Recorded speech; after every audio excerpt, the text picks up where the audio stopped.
Bonjour Akila Siao. Bonjour. Bon retour sur le plateau du Cœur des femmes. Merci. Bonjour. Nous sommes toujours aussi heureuses d'être en votre présence.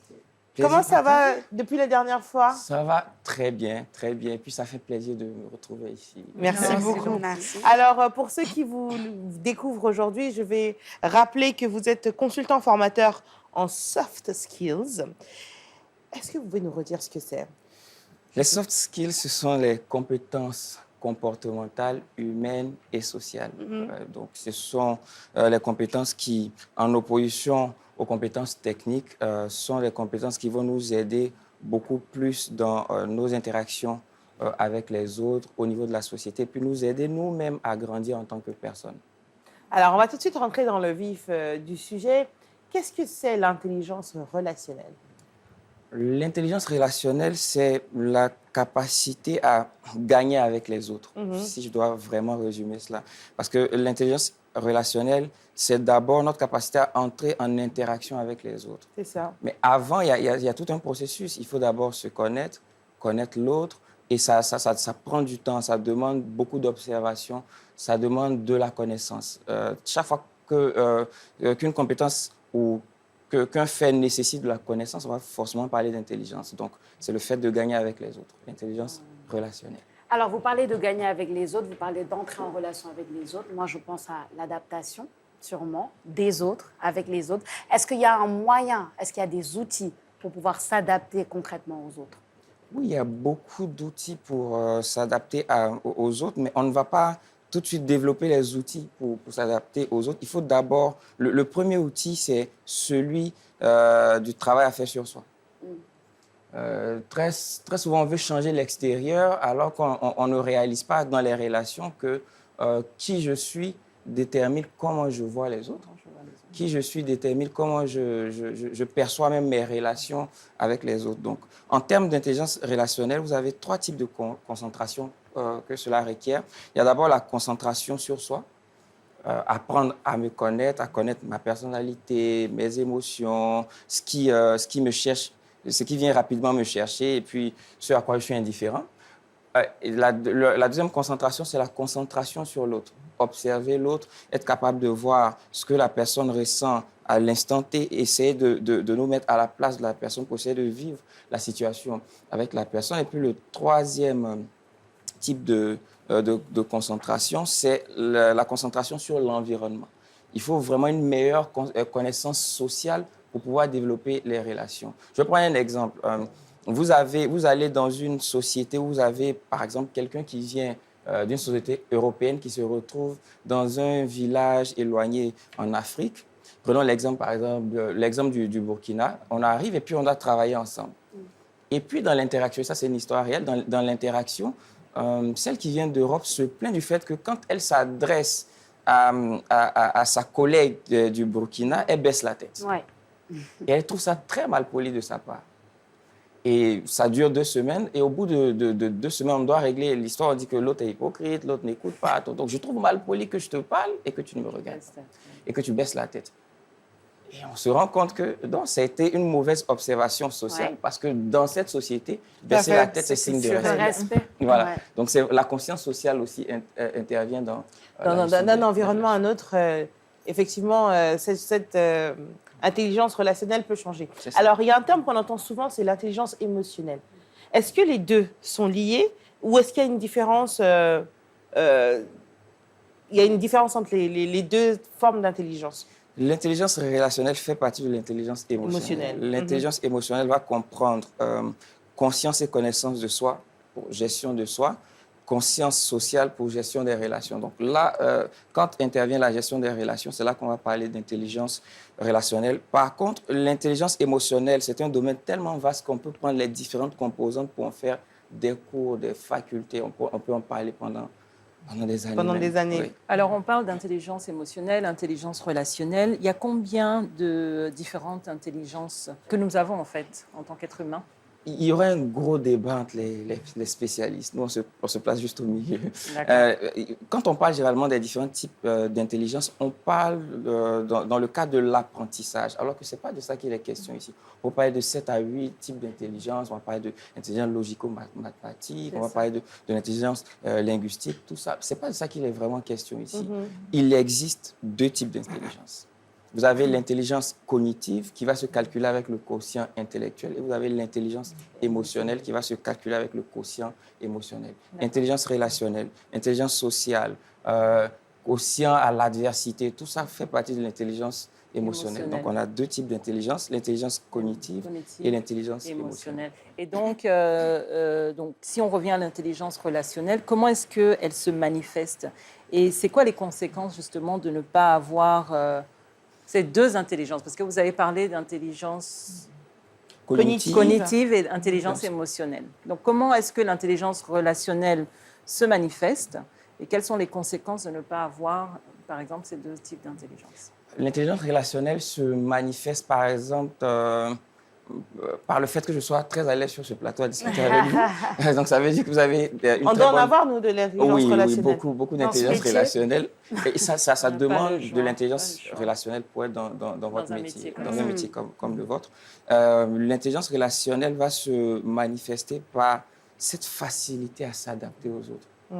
Au fait qu'on soit intéressant quand on est avec les autres. Et on le sent. Quand vous avez en face de vous quelqu'un d'intéressant, vous le sentez tout de suite. Et donc, la conséquence de ne pas avoir les deux intelligences dont vous avez parlé, ou plutôt l'impact de ne pas développer l'une d'entre elles, qu'est-ce que ce serait? C'est important d'avoir l'intelligence cognitive. Ça nous permet d'avoir de bonnes notes en classe. Mais ce n'est pas ce qui va nous permettre vraiment d'aller très loin dans la vie. C'est très important. C'est l'intelligence relationnelle qui va, en tout cas dans cette génération, vous amener à aller très loin dans la vie. Pourquoi? Parce qu'on a l'air de l'expérience client. Aujourd'hui, avec un bon retour client qui est basé sur les interactions que vous avez eues avec les gens, vous pouvez réussir ou plomber votre activité. Si je dois parler, par exemple, d'un entrepreneur, il y a plusieurs pages aujourd'hui sur les réseaux sociaux où on fait des retours clients. Si vous avez de mauvaises relations avec les autres et qu'on fait un mauvais retour sur vous, c'est mal parti. Alors que si vous développez de très bonnes relations avec les autres, vous n'avez plus besoin de forcer pour beaucoup de choses, même plus de pub, de marketing, tout ça. Des gens vous recommandent. Et on est vraiment à l'ère de l'expérience client. C'est très important de développer l'intelligence relationnelle, rien que pour ça. Alors, apprendre à tirer avantage de nos relations avec les autres, ce n'est pas un peu égoïste ou opportuniste, même, j'aimerais dire. Qu'est-ce qui peut être positif, qu'est-ce qui peut être négatif dans ça? Très bonne question. Et moi, je vais me permettre de renchérir là-dessus. Quand on doit faire un effort de s'adapter et un effort de plaire, moi, je pense qu'il y a aussi une espèce de forme de séduction qui s'installe et peut-être aussi une petite forme de manipulation. D'hypocrisie. Ça peut aussi. Oui, pas forcément hypocrisie. Bon, peut-être pas d'hypocrisie, mais en tout cas, moi, je dirais qu'il y a un petit peu de... Il y a de la manipulation parce que quand on se connaît, qu'on connaît les autres, si par exemple, je sais que j'ai besoin d'avoir une certaine faveur de Sophia et que Sophia aime le chocolat et que tous les matins, je me débrouille pour lui apporter du chocolat, je suis forcément en train de toucher une émotion chez elle qui va susciter ses faveurs. Donc, est-ce que, voilà, il n'y a pas un peu d'égoïsme, il n'y a pas un peu de manipulation, un peu de malice là-dedans? Très bonne question. Je vais répondre par oui et non. Je vais répondre par oui et non. Pourquoi? Parce que ici, j'espère que ceux qui suivent l'émission vont vraiment suivre cette partie. C'est très important, la réponse que je vais donner tout de suite. Alors, si c'est très important, je vous demande de la garder. On va y répondre juste après la pub. OK, d'accord, il n'y a pas de problème. Alors, on revient à notre question avec la réponse qui est très importante dans l'intelligence relationnelle. Est-ce qu'on peut y trouver une forme d'égoïsme, de manipulation et d'opportunisme? Ce n'est pas parce que quelqu'un vous manifeste de la bonté que cette personne est bonne. C'est Ah. très important de le comprendre. Ça, c'est bon à savoir. Regardez comment vous C'est réagissez. une pertinence violente. Vous avez au niveau... Là, ce qui vous permet de mesurer ça, c'est l'empathie. Et généralement, quand on voit une personne, on dit, oh, cette personne a beaucoup d'empathie, cette personne a beaucoup d'empathie. Ce n'est pas parce que quelqu'un vous manifeste certaines bontés que cette personne a de l'empathie. Au niveau de l'empathie, vous avez 3 niveaux d'empathie. Il y a ce qu'on appelle l'empathie cognitive, qui est juste, c'est un don ou c'est quelque chose qui s'apprend, c'est la capacité à savoir ce que l'autre ressent. Je peux être une très mauvaise personne et puis savoir ce que l'autre ressent. Donc, si je me limite à l'empathie cognitive, je peux être un très bon manipulateur, je peux être un séducteur, je peux tout ce que vous avez cité. Après, il y a un deuxième degré qu'on va appeler l'empathie émotionnelle, c'est ma capacité à compatir. Et là, on monte. C'est un autre niveau. Et là, ça demande de la sincérité. Et puis, vous avez le plus haut niveau d'empathie qui est l'inquiétude empathique.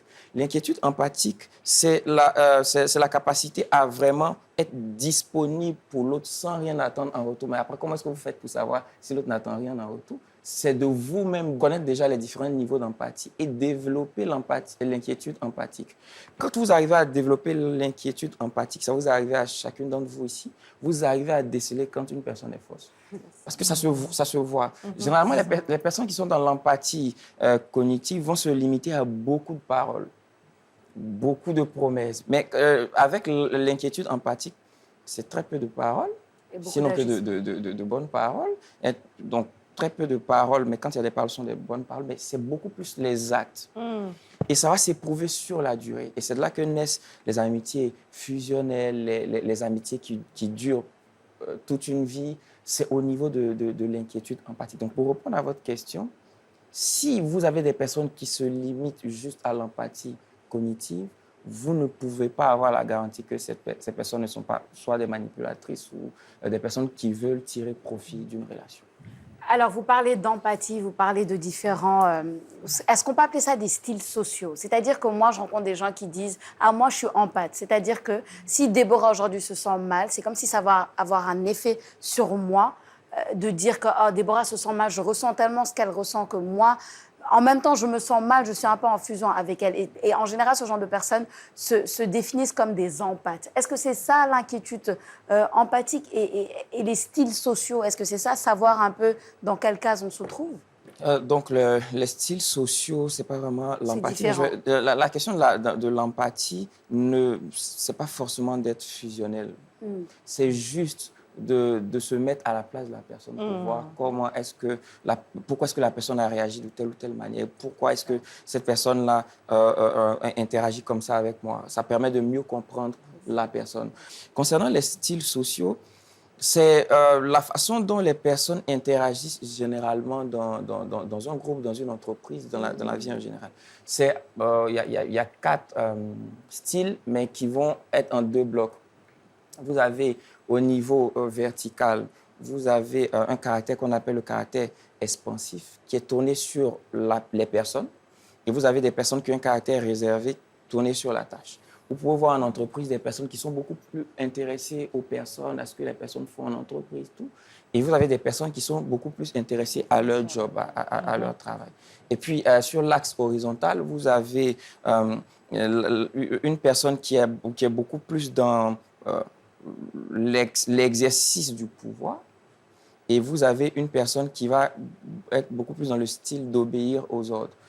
C'est là qu'on va parler de styles sociaux. Okay. Après, c'est pas vraiment quelque chose de carré de dire lui il est expansif, lui il est réservé. Non, on peut être expansif des fois et réservé des fois et concentré des fois et vers les autres des fois. Seulement qu'il y a un degré. Donc on va juste situer des personnes un peu comme des vous savez, quand il s'agit de l'humain, on ne va pas mettre l'humain dans des cases. L'humain, c'est un peu comme le cours du dollar, c'est fluctuant. Voilà. C'est vrai, mesdames. Est-ce que, voilà, vous avez déjà eu des difficultés à vous mettre avec les autres, à travailler en équipe aussi? Travailler en équipe, non, ça n'a jamais vraiment été un problème.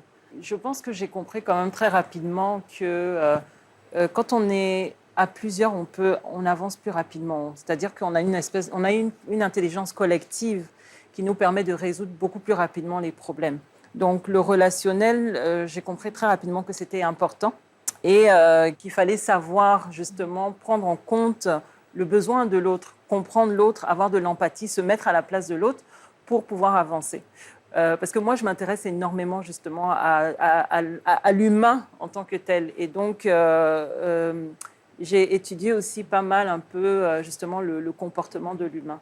Donc, les relations, pour moi, c'est vraiment important, c'est vital. Par contre, quand je dois networker avec des gens que je ne connais pas forcément, j'aurais tendance à rester un peu dans mon coin. Voilà, j'ai ce côté un peu... Voilà. Est-ce que tu arrives à aller à prendre les devants? Pas forcément, non. Parfois, ça me demande vraiment un gros effort. Et je dois faire le choix. Et en général, le choix, c'est de rester un peu dans mon coin. Et puis, voilà, quoi. Oui, Sophia. Donc, alors, dis-nous, est-ce que tu as déjà eu des difficultés à réseauter? Toi, la loquace, la venante, Sophia. Et c'est marrant que tu dises ça parce que déjà, c'est un sujet qui me passionne, hein, tout ce qui est relationnel, parce qu'on sait qu'on est à l'ère du relationnel. Et moi, j'ai un caractère très particulier, en fait, j'ai l'impression. Parce que, oui, j'ai un côté très sociable, j'adore les gens, aller vers les gens et tout. Mais en même temps, très facilement, quand je sens peut-être un peu de manipulation ou quand je sens certaines choses, j'ai tendance à me mettre en retrait. Beaucoup. Parce que j'ai ce côté aussi réservé en moi. J'ai ce côté où j'aime beaucoup ma bulle, mais je n'ai pas de difficulté à sortir de ma bulle, sauf quand j'ai l'impression que, voilà, autour, peut-être que les efforts ne sont pas forcément réels, peut-être que chacun est en train de faire un peu son propre relationnel pour justement aboutir à ses fins. Là, j'ai tendance à me mettre un peu en retrait. Mais je pense qu'on est un peu tous dans un métier où on est obligé, dans tous les cas. Exactement.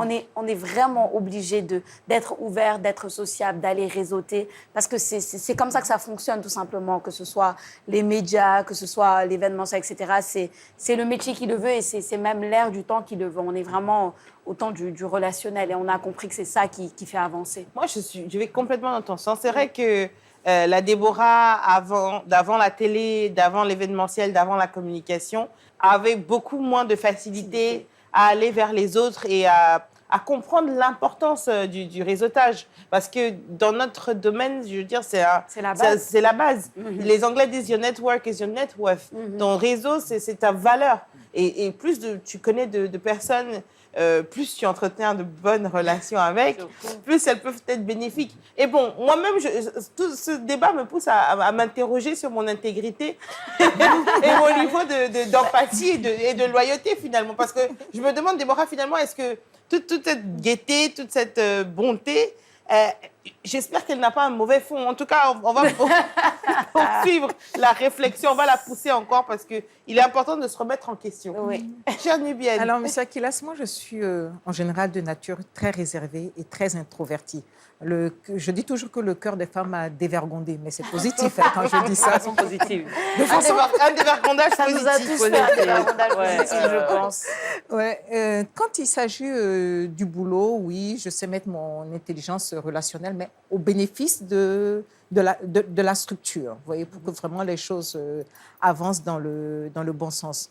Mais sur le plan personnel, j'ai énormément de mal, mais surtout par rapport à des expériences passées. Parce que vous voyez, quand je me mets dans quelque chose, je donne tellement de ma personne et j'ai l'impression d'être celle qui donne le plus, vous voyez. Et après, ça te freine sur d'autres projets, d'autres relations. Parce que vous vous dites précédemment, j'ai tellement fait, j'ai tellement donné et j'ai finalement été le dindon de la farce. Donc du coup, ça me bloque maintenant sur certaines, je veux dire, relations humaines. Je veux dire, quand il y a une initiative de groupe, j'aurais peut-être tendance à attendre, regarder d'abord comment est-ce que le mouvement se fait avant vraiment d'apporter le maximum de mon potentiel, vous voyez.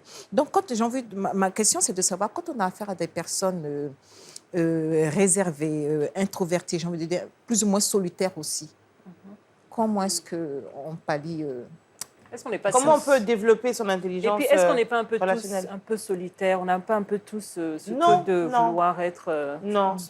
Je demande, hein. Je pose la question. Moi, pas. Du tout. le caractère introverti n'est pas, c'est pas un défaut d'être Non, non, introverti, c'est c'est pas un juste un défaut. trait de personnalité. Ok. Et c'est des personnes qui sont très posées, qui analysent beaucoup et qui ont une forte tendance aussi à la sagesse. Après ce que vous expliquez, faut, avec un peu de recul, encore une fois, se demander si c'est dû au caractère introverti ou c'est dû à une expérience, une mauvaise expérience, donc un manque de confiance. On a peut-être été plombé dans notre confiance. Malheureusement, on ne peut pas aborder tout de suite la question de confiance parce que si on commence, on doit faire un tome de l'émission. Mais très rapidement, il faudrait qu'on comprenne même dans des questions de gestion de confiance en soi. Moi, je suis très embêté souvent quand on fait des conférences, on dit qu'il faut avoir confiance en soi, sans mettre des c'est choses dans facile cette à enveloppe. dire. La confiance en soi, c'est très abstrait. Il y a 4 types de confiance en soi. Il y a la confiance de base qu'on a développée depuis tout petit avec papa, maman, la famille, l'environnement.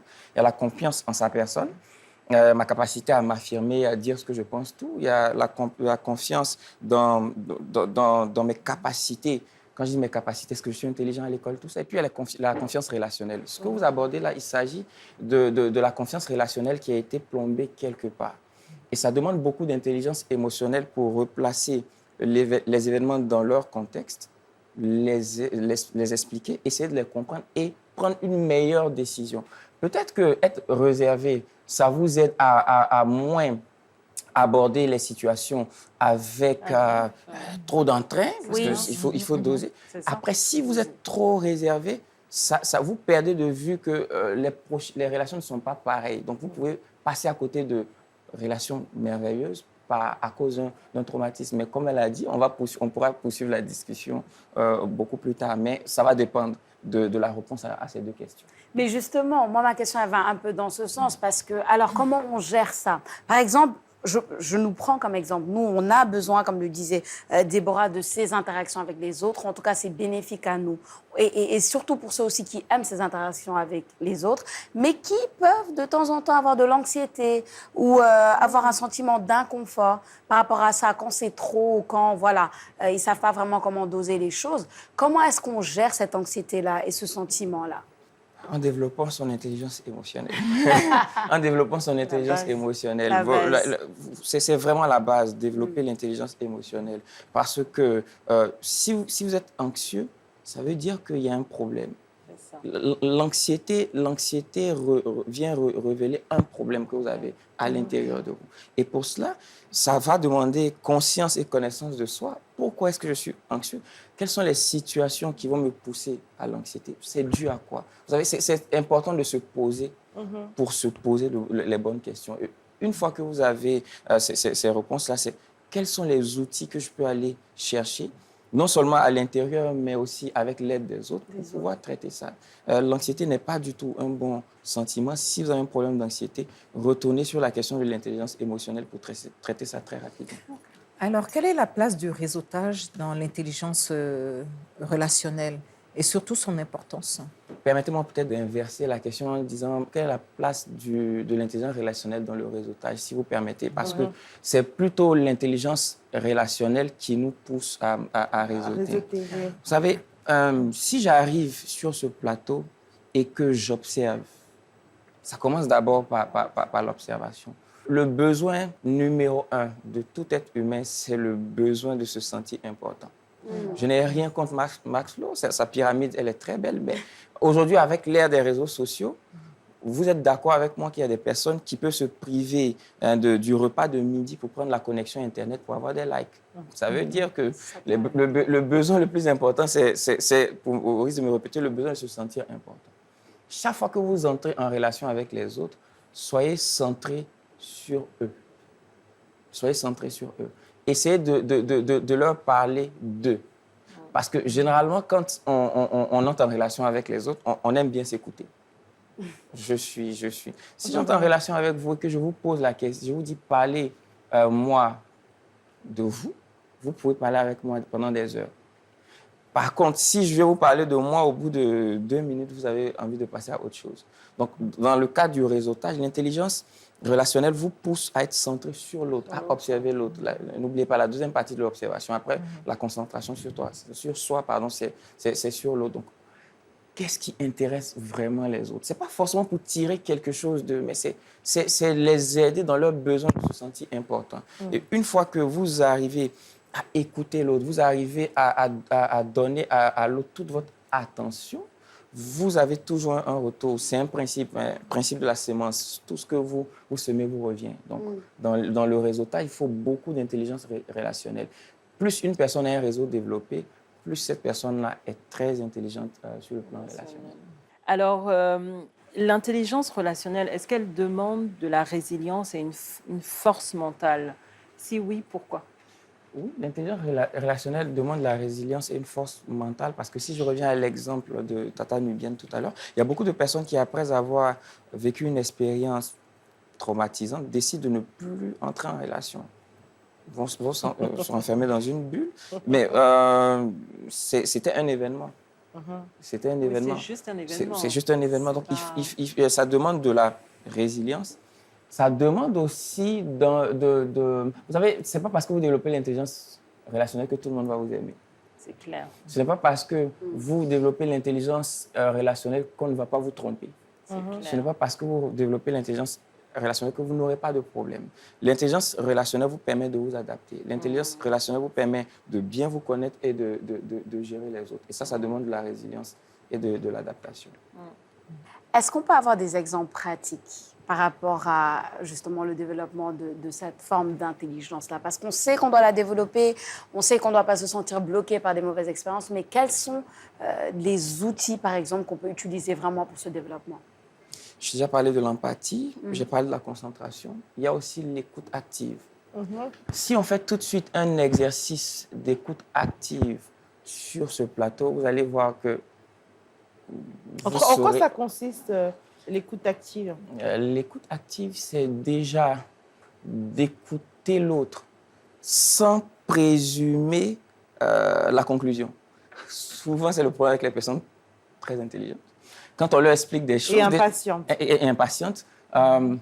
Quand je viens expliquer une situation, je sais tout de suite ce que l'autre va dire après. Du coup, je veux, pour gagner du temps, terminer.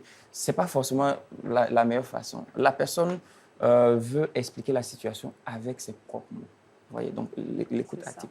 C'est aussi les feedbacks positifs. Je le disais il y a quelques mois que les bons événements, on les garde dans notre poche et puis les mauvais événements, on les garde dans nos cœurs. Il faut avoir de temps en temps cette habitude-là d'apprécier vraiment les autres, sincèrement. Et on pourrait même faire un exercice tout de suite. Allons-y. Si vous voulez. Allons-y. Je vais demander à Sophia de regarder Daisy et de lui dire en 30 secondes ce qu'elle apprécie réellement chez elle. Ah, c'est beau ça. C'est facile. Oui, ton calme, ta sérénité, ta capacité à prendre du recul et à t'expliquer, ta forme de communication très posée. Quand je discute avec toi, j'ai l'impression de me sentir un peu apaisée. Moi qui suis tout le temps dans le rush, toi tu es très calme, tu es très posée. Et ça montre de ton intelligence et c'est ce que j'apprécie le plus chez toi. Alors Daisy, comment est-ce que vous vous êtes sentie d'entendre tout ça? Franchement, des larmes aux yeux. Ouais. Et ça, c'est si vous le faites de façon récurrente, vous êtes beaucoup plus focalisé sur les qualités de la personne que ses défauts. Parce qu'il ne faut pas laisser les événements déterminer la relation. Chacun de nous a peut-être des bons jours, des mauvais jours, mais chacun de nous a une richesse. Et quand on est dans une organisation, vous savez, même les défauts des autres viennent révéler un travail qu'on doit faire nous-mêmes. Si j'ai en face de moi quelqu'un d'impatient, peut-être que cette personne vient m'enseigner la patience. Si j'ai en face de moi quelqu'un de rigide, donc on ne va pas balayer du revers de la main les mauvais caractères des autres. Bien sûr, on ne va pas les accepter, mais une fois que vous avez en face de vous quelqu'un qui a une attitude qui vous fait perdre votre équilibre émotionnel, il faut vous poser la question, quel est le problème à mon niveau? Pourquoi est-ce que ça arrive à avoir une telle telle influence sur moi. Donc, je vous encourage vraiment à faire cet exercice-là. Moi, je retiens qu'on n'attire pas ce qu'on dit, mais on attire ce qu'on est. Exact. D'où l'importance de cultiver une bonne intelligence relationnelle. Ça a été un échange très instructif et qui va encore pousser à la réflexion. Akila Siao, on va se revoir très bientôt, j'en suis convaincue. Merci beaucoup. Tiens, c'est bizarre. Et vous qui nous regardez, nous espérons que vous en avez appris un peu plus sur ce sujet. Et si vous souhaitez réagir à notre discussion, vous pouvez nous écrire sur les réseaux sociaux Facebook et Instagram du Cœur des Femmes. Le facteur est passé, il a laissé un courrier à Sophia.